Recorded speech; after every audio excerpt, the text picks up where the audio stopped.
If you fully committed to it, you could make a decent argument that gaming was a lot more enjoyable in the 80s and 90s than it is these days. Arcades were booming, no one knew what microtransactions or season passes were, and they even had Star Tropics. Sign me the fuck up!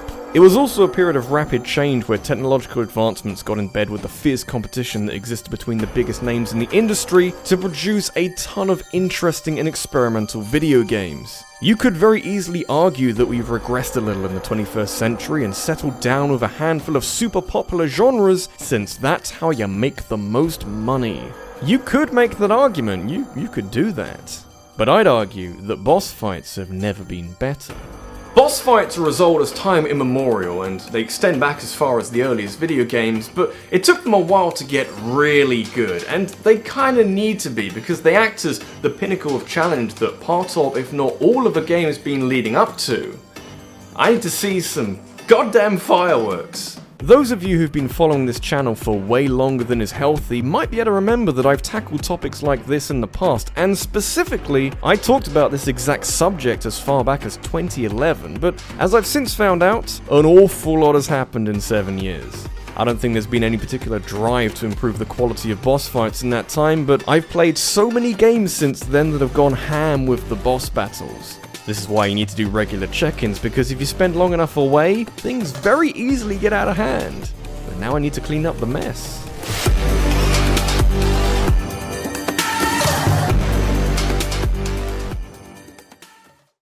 When a boss fight does a good job of serving up a suitable challenge, you tend to notice how well it fits alongside everything else in the game in terms of tone, feel, and complexity.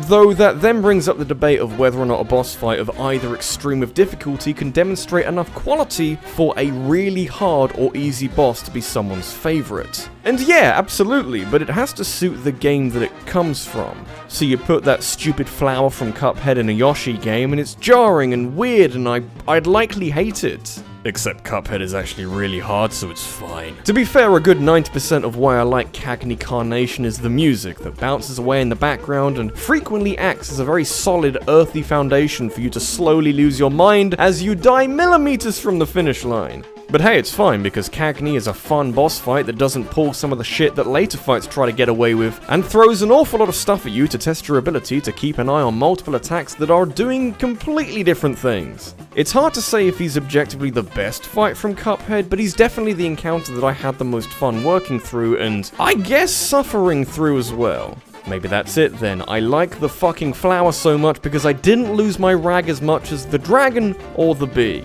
It's for dancing, isn't it? I'm beginning to think it's for dancing.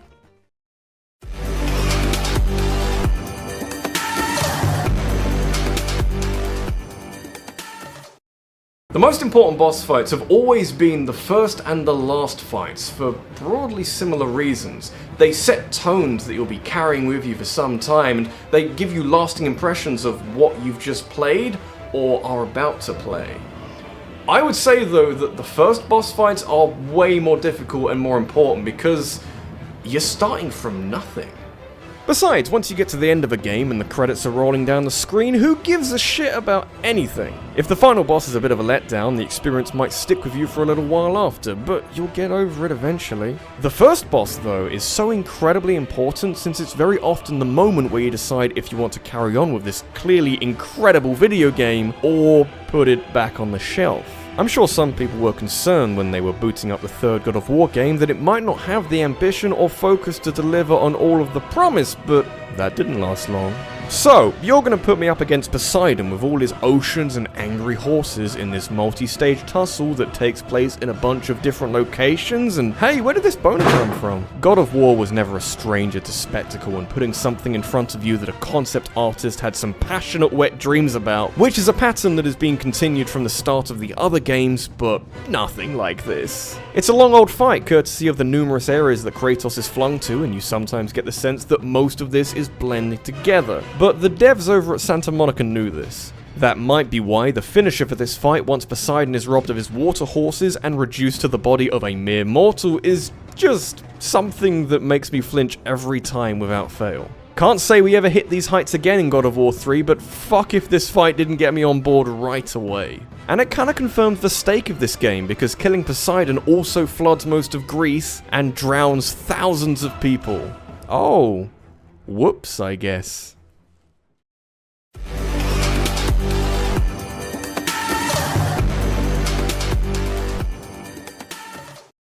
Okay, so I alluded to it earlier, but I personally believe that difficulty is capable of doing so much to convince you that a boss fight is worth your time. It's an easy equation to work out in your head, since the longer you spend fighting an enemy, within reason, the more satisfied you are when you eventually get to the other side. If a boss fight can force improvement out of a player that ultimately proves useful later in the game, then a developer has put something in a game that is doing two jobs at once. It's actually a lot easier than it looks, and it's something that Dark Souls does on multiple different occasions, where every other major battle demands that you get to grips with a certain mechanic or a certain style of defeating an enemy. You can combine this with particularly iconic moments throughout the game to create something truly memorable, and while for many games it will be the dragon, I had way too much fun with Ornstein and Smaug. I say too much because I'd honestly classify it as just that. After a fair chunk of a game that felt difficult but not impossible or unfair, Dark Souls suddenly becomes perfectly content with throwing you straight into the deep end in a fight where you are outnumbered and hopelessly outmatched. These guys don't even fight the same way, so you're having to learn two completely different patterns while feeding off the very little information being thrown at you, since every time around you're only lasting about 30 seconds of life. This is the Dark Souls acid test, less of a gradual learning curve and more of a learning nightclub bouncer that throws anyone out who can't deal with this level of brutal challenge. But that's just it, ain't it? Ornstein and Smaug might make for a heated, complex battle, but they're far from impossible or even the hardest fight in the game. You spend enough time working on it and you'll get through them in time, even with the one half absorbing the essence of the other half once you defeat one of them, restoring their health and becoming stronger. The satisfaction you feel walking away on the other side of this fight, that is enough to hook you on Dark Souls forever. And that ends up being pretty rewarding.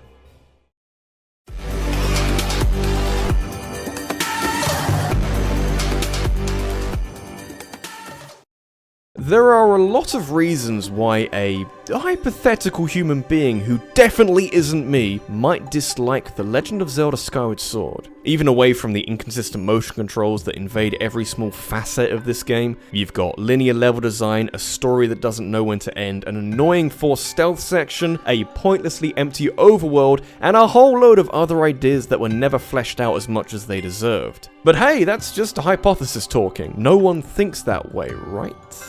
There's actually quite a lot to like about Skyward Sword, and taking a trip to the average dungeon will give you more than enough to keep you invested.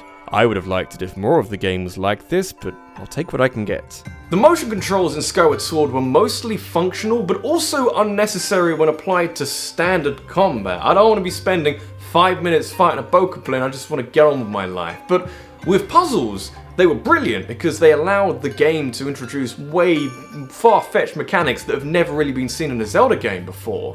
So you need to find some way of combining puzzles and combat in some kind of fight with a boss. That'd be insane. There's definitely some stinkers in Skyward Sword that suffer from poor execution of promising concepts, but all is forgiven because the same minds that gave us the furious hand-wiggling of Tantalus also gave us Coloctus, one of the most gratifying and almost psychotically fun boss fights around. In other boss fights in Skyward Sword, the method required to defeat them was deliberately the precise use of the motion controls to strike Girahim properly, or this weird rock monster's eye. Coloctus starts off in the same way as you pick apart its arms with the whip, which is really fun and underused within this game, by the way. But this is only an intermediate stop on the final destination of fucking wrecking this guy. The second stage of this fight is a fun thought process to experience because you break the arms with the whip, revealing that you can now pick up these giant swords and just go to town on him. Every small issue you may have had with the controls or the overworld are just, oh fuck dude. Could we have every boss fight go something like this from now on? I wouldn't even be mad.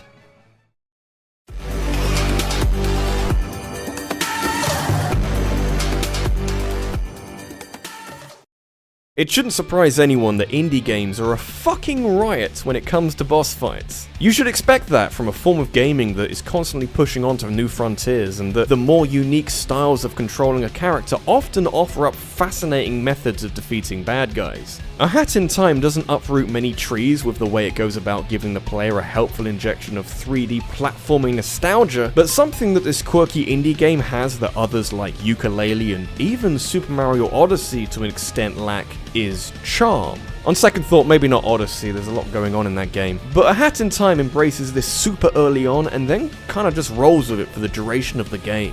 There's a lot of voice acting here, and it helps give a lot of the NPCs entertaining, unique personalities to keep you company during your journey. One such NPC is some kind of devil-like character who sounds an awful lot like your boy Youngtown.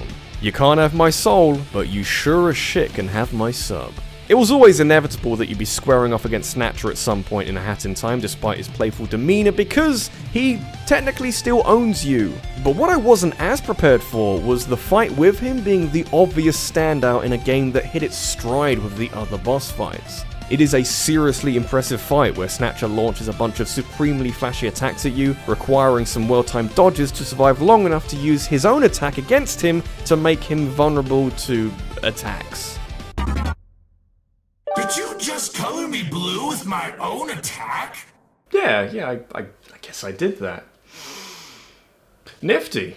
Honestly, most of Snatcher's attacks aren't too hard to dodge, but they put you in just enough danger that they are satisfying to dash out of the way of. A Hat in Time absolutely nails the free-flowing movement of a game like Super Mario Sunshine, and so being able to put these moves into practice in a boss fight that demands this skill set from you is everything I could have ever wanted from this game. Also, the cutscene that follows with the new contract and Snatcher gradually becoming more exasperated perfectly encapsulate what A Hat in Time is all about and gives me so much life. Yes, I would like a sequel. How did you know?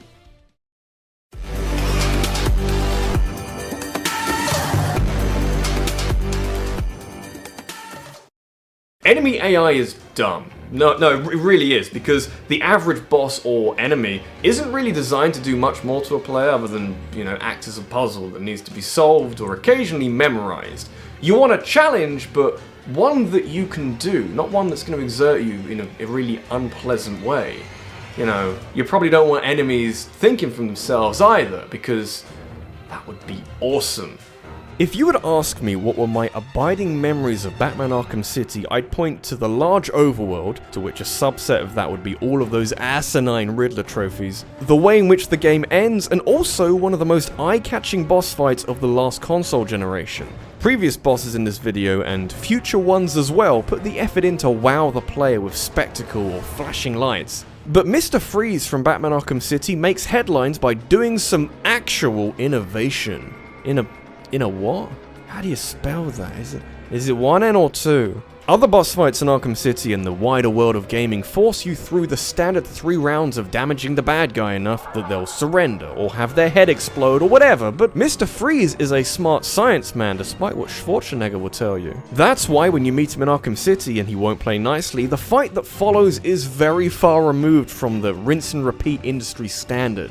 This game is very proud of the variety of ways in which you can take down enemies, and it was only a matter of time until Rocksteady based a boss fight around this. Mr. Freeze is a little too well kitted out to take on directly, leaving you to rely on a room that is dense with apparatus that you can use to gain the upper hand. However, Freeze's unique feature is that he actually uses his big science brain and will cover previously used areas in ice, forcing Batman to find something else to hurt him with. Other than generally being an awesome idea for a thing to do in a boss fight, this creates two very different feelings at the start and at the end of the fight. At the start, it's a fucking playground where you can take Mr. Freeze down using whatever the hell you want, but it's a lot more tense at the end. You need one more hit on the guy and most of this place is covered in ice. What to do?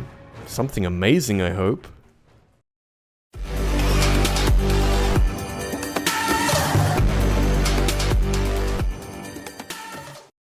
I like boss fights that feel like an extension of the games they come from, and in that regard, the very best Kirby boss fights are so out of place in a seemingly gentle, calming game that they wrap all the way back around to being perfect for a Kirby game. The general public underestimates the quality and offer in your average Kirby game, and you can pick up any one of his consistently good games and find at least a few really well-made boss fights in there. Generally speaking though, the devs save the good shit for the final boss, where after a series of plot twists and multi-stage encounters with various villains, the true final boss takes center stage. These have gradually gotten more ridiculous over time as every new game tries to one-up the previous game. That might be why Kirby Star Allies is a big bundle of bananas. Because what in the sweet bippy is this, and how do I fight it?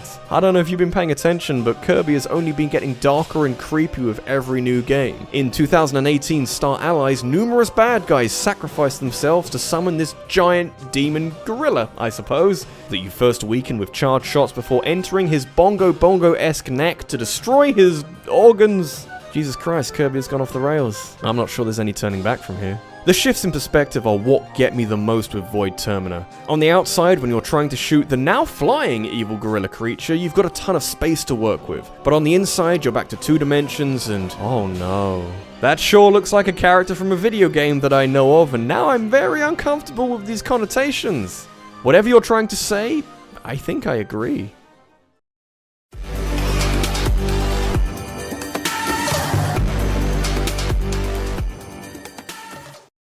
I'll be frank with you and say that I wasn't too sure what to expect from Nier Automata. By the time I got to it, I was fully aware of all the amazing review scores and the chirping coming from friends of mine that, "Oh shit man, you gotta play it, I nutted like 7 times and at least 4 of those came from the complex, thought-provoking narrative themes brought up by the second act of 2B's arse." But also, Yoko Taro is a legit madman who maybe struggles to accurately translate his thoughts into a functional video game. This is but one of the reasons why Platinum Games exist in this world, because this kind of game is their bread and butter.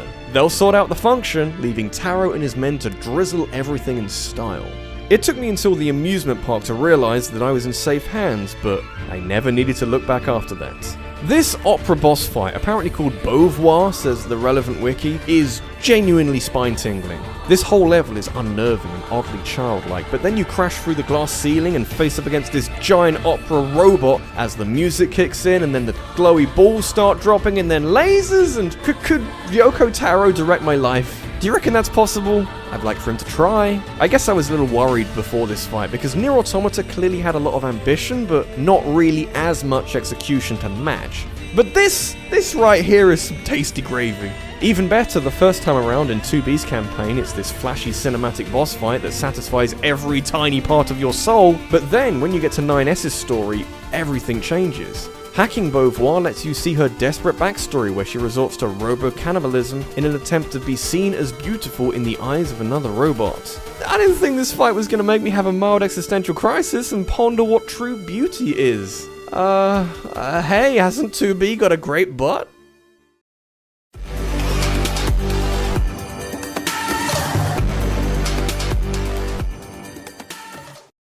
So I originally made this video back in 2011, but history will show that it wasn't my first video. Indeed, far from it. I actually talked about soundtracks for my first top 10, and after that, the first video to feature my voice was a list about the best boss fights from Metal Gear games. That was back when I was using my phone to record my voice. I sounded so nervous. I can't imagine why. Off the top of my head, I can't remember what I put at number 1, but it doesn't really matter all that much, since opinions change and develop over time, and eventually, everyone comes to appreciate what a masterpiece the fight with the end is.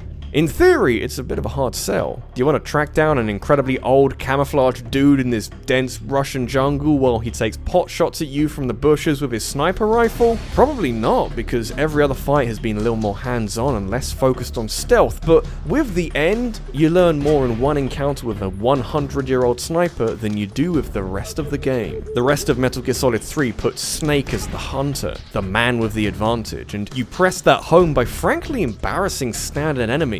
Here the scenario is flipped on its head, and in your attempts to hunt down the end, you may well make a fool of yourself. You need to listen out for his breathing and stay hidden so that you can get the jump on him, and I have seen boss fights where stealth was the focus, but nothing quite like this before or since. Throw in the added bonuses of a quick kill on the end should you snipe him in an earlier section, or a very slow kill on him via death by old age if you come back 2 weeks later, and this is Hideo Kojima at his absolute best.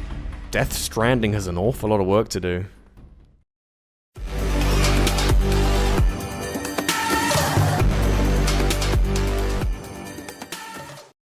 You ever start playing a game and just get the sense that in here somewhere, there's gonna be a fight with an enemy that will rewrite a few rulebooks? No, this doesn't happen to me very often since I play a lot of games that take their time getting into their stride and are still churning out tutorials by the time the first major threat turns up and the game has to teach you how to fight a boss. I already know this crap, I've been doing this for way too long, just let me get at the good stuff.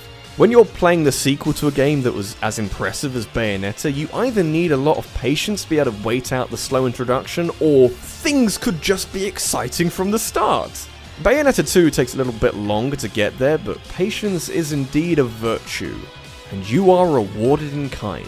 I love one-on-one battles, and Bayonetta doesn't have many of those. I mean, you've got giant fights against ridiculous deities, but I get so much more out of dueling another character on equal terms. Shadow of the Colossus is probably the exception though.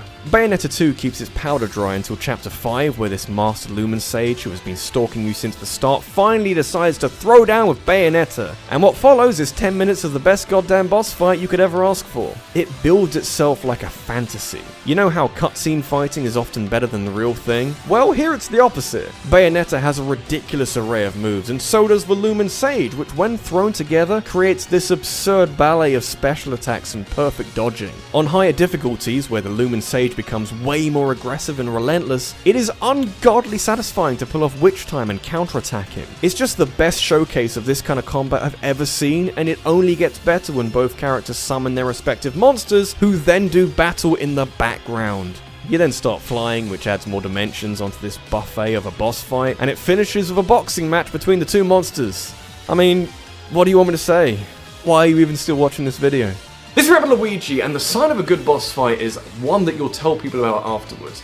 The sign of a great boss fight is honing and learning skills that eventually become useful throughout the rest of your journey, and the Master Lumen Sage knocks it out the fucking park. There's nothing massively special about it either. It's not some ridiculous set piece, it's just a one-on-one fight with an equally powered individual, and it does so much with such a simple setup. I like video games.